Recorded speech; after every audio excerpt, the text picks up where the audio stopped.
This movie may not be the exact definition of a buddy cop comedy, but I am officially convinced. There is a writer's room somewhere where writers come up with as many cast combinations as possible, put the options in a hat, draw, and then write that movie.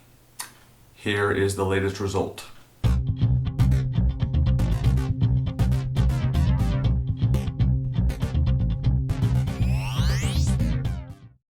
Hot Pursuit.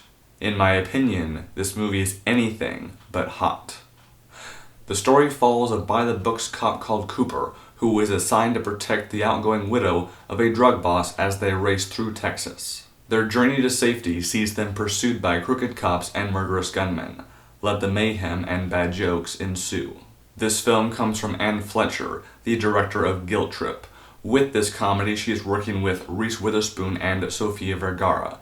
I am a fan of the former. What I can say about this movie that is positive, even though it's lame, is that this movie is not a solid 90 minutes long. So at least the filmmakers knew not to draw this out like a Judd Apatow comedy. Where I think this film could improve is basically every category, but mainly the story, character motivations, character choices, plot twists, and the casting. Among the cast are comedians Mike Birbiglia and Jim Gaffigan. I like them both, but sadly, neither one is used well at all. Concerning the story, nothing about it inspired me. It involves drugs, which is a very boring backdrop for our two actors who deserve much better. Regarding character motivations, we learn via the opening scene that Cooper is a cop thanks to her dad. It's a good, believable motivation, but the presentation could have been stronger. We only see her in the back of his car during that whole sequence. Since she will not be in the car for the entire movie, show her growing up somewhere else, maybe in the precinct, maybe out in the field, maybe she plays cops and robbers with her friends, she cuffs them and takes them to her pretend jail.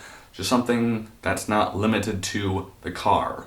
Just an idea. When it comes to character choices, Cooper is a by-the-books cop, but of course, as the film progresses, she progresses. She loosens up and does things that she normally wouldn't do. She grows as a character. And that's ideally what you want. But a few choices that she makes are just really stupid.